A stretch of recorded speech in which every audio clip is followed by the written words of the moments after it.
Thank you, Cathaoirleach. I welcome this report at the outset. I think it was a very useful exercise, and I'm glad the Taoiseach and the Government initiated it. I think it was a very meaningful debate. Unfortunately, I was actually abroad on other committee business at the time it was held. I wasn't able to attend, but I did follow it closely, and I read through the recommendations. I think there might have been a view expressed by some members of the opposition at the start of this debate, and I think I've heard it in media in recent since the report was published, that there was a suggestion that a consultation forum was somehow supposed to be a Trojan horse, which failed to sneak its cargo into government buildings.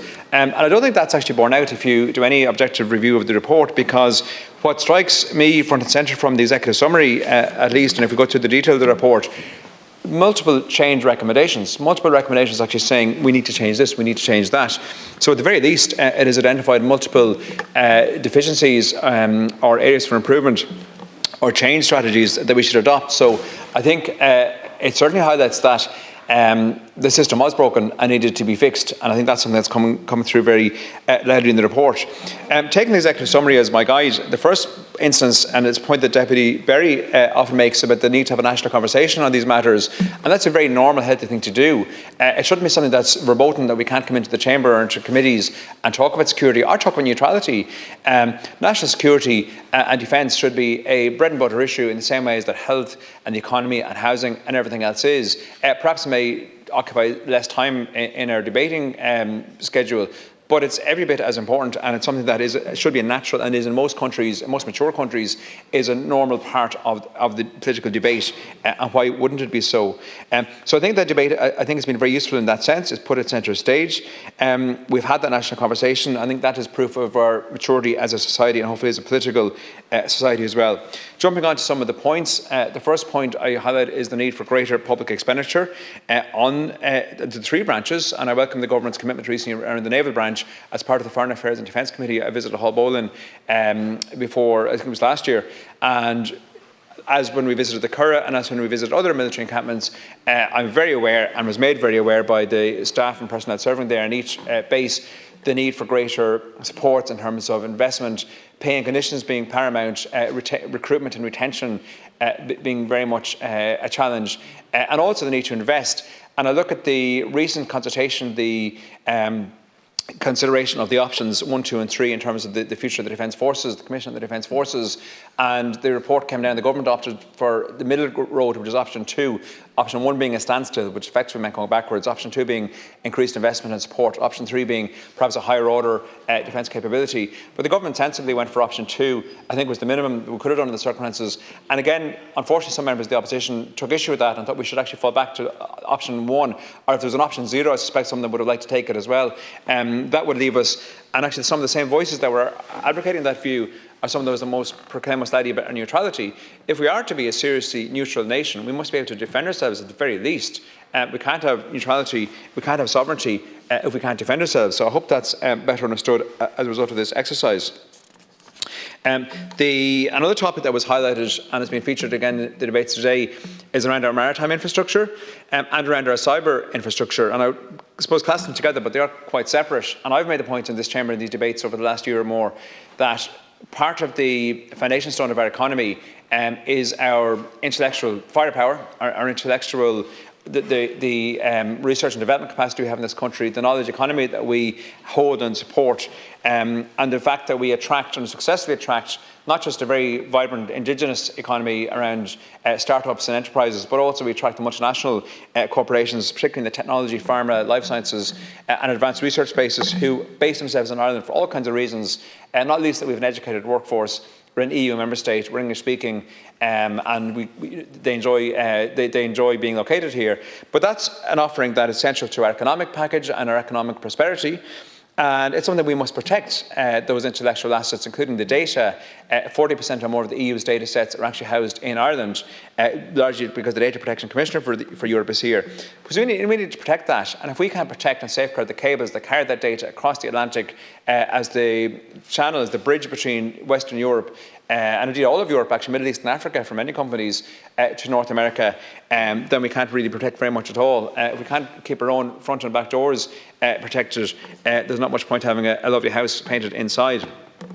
So that is a very minimal requirement, I would say, and that goes back to things like the subsea cables. We heard a lot of debate about. I think another deputy a few moments ago said it's like a bit of sticking plaster at the moment. The cables we have under the Atlantic very much prone. We've seen significant activity in terms of radar type aircraft, vessels circling over those spaghetti junctions at critical points in the infrastructure, and that's not being done for charitable reasons or with good intent. That's being done quite clearly to either intimidate and put the alarm out that this can be done, or perhaps even just actually go and intercept some of that data, which is not good for Ireland's economic offering, or indeed for anyone that is following that space. The other issue with the subsea cables that arises, I think another deputy or another politician commented recently that a lot of the snags that arise, the threats, are from fishing vessels. That's absolutely correct. There are frequent instances of fishing vessels encountering subsea cables. That causes its own problems. Equally, fishing vessels are sometimes intercepted by submarines. There's a large degree of submarine activity under our waters and beyond. That's not helpful to the fishing fleets, obviously, either. What they have in some countries, Australia and New Zealand being good examples, we have the same Submarine Telegraph Act that was passed before we had independence, the late 1800s, which governs the law around subsea cables. That's still in force here today.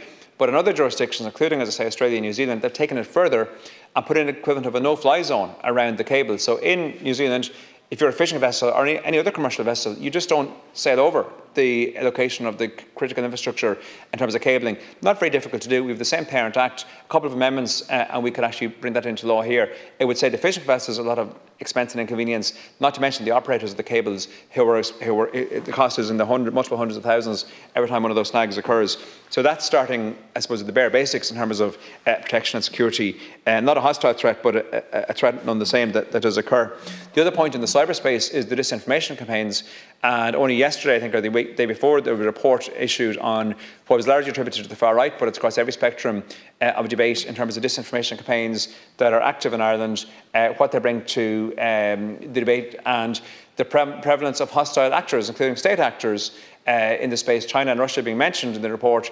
Facebook and Meta produce a threat advisory every 6 months as well. And it's well documented and it's well borne out in evidence.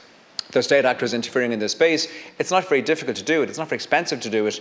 And if you can sow the seeds of discord, why wouldn't you do that if you're a hostile state that wanted to weaken Western liberal democracy? It's a very easy and they might say quick, cheap and effective thing to do. Obviously not healthy for our democracy, not healthy for our society, something we need to safeguard against. Jumping on to some of the other recommendations in the report, I was glad to see a recommendation that we would continue with multilateral arrangements to cooperate with other member states. We do that already. We're a member of the EU, we're a member of PESCO, we're a member of the United Nations, obviously, we're a member of various different alliances. NATO is often held up as a bogeyman figure. I was coming into the chamber, into the Leinster House earlier today. There's protesters outside with the anti-NATO sign. Fine, I don't carry any particular torch for NATO, although I do think there's some very useful, some of the exercises we've participated in, things like subsea cable and marine training, I think can be very useful. But this thing about NATO wars, I say, what wars? Are we talking about the Iraq war wasn't a NATO war? The Balkans was, where the NATO went in and saved an absolute massacre that's about to take place across the Balkans. Probably the first NATO activity, 9/11 reaction, could be argued as a NATO response. But by and large, some countries that are members of NATO participate in wars. They're not NATO wars. If the US bombs somewhere, it's not a NATO war. It's a US war. And I think those concepts are confused all the time. And if we look at actually who's in NATO, look at countries like Canada, look at countries like the US, by and large, some might argue with its policies. Look at some of the European nations that are proud members of it. They're actually our friends. They're where we would look to ideologically and where we would look to, and places that we would have much more in common with than the equivalent, the alternative, which is the likes of Al-Qaeda, ISIS, Hamas. They're not organisations that I hold any torch for or see any common ground whatsoever. But sometimes to listen to some members in different parts of this House, one might think that there's some kind of equivalence and we're somewhere in the middle between the two. We're not. I'm not. Anyway, I stand with the West and liberal democracy and against those totalitarian, theocratic regimes that try to take down everything we stand for. Just briefly on the neutrality point then as well, because I'm coming towards the end. I listened with great interest to a number of deputies. Deputy Tobin has left the chamber, but he talked about wolf tone, and I'm always fascinated when this discussion arises, the suggestion that our neutrality is a sacred cow, which is there for centuries. So let's take Wolfe Tone. Wolfe Tone, one of our proud Irish Republican patriots, I visit his grave every year at my own party's commemoration and many personal visits each year as well, was an officer in the French Navy and commissioned the French Navy to come to Bantry Bay as part of the 1798 rebellion and sought international assistance for the Republican cause. When 1916 came around, when we had our Pearse and Co in the GPO, the proclamation records gallant allies abroad supporting the proclamation and supporting the rising. We roll forward to 1960 and Sean Lemass, in a new republic at that stage, declared, proudly so, he talks in his Oxford Union speech about the possibility that Ireland and a united Ireland basis may consider alliances such as NATO, was actually floated at the time, but other alliances that we might take a place among the nations of the world. None of these Republican patriots were were neutrality for the sake of it, or saying we must be neutral. They were all actively pursuing alliances with other countries abroad. We've always done that. We always will do that. Why wouldn't we do that? So I do get confused when people say, well, we're neutral. And actually, the last point, the people that seem to be saying most loudly we must be neutral are the same voices that say we must actively intervene in the war in Israel and Gaza at the moment. We can't have it both ways. We can't be neutral in one direction, we're not neutral in the other direction. If we are neutral, I don't personally believe we are. I think we have a long, proud history of alliances with many countries, as I've just said. But we can't have it every way. We can't be only neutral when it suits us. I commend the report and look forward to further debate of its recommendations. Thank you, Cathaoirleach. Thanks, Deputy.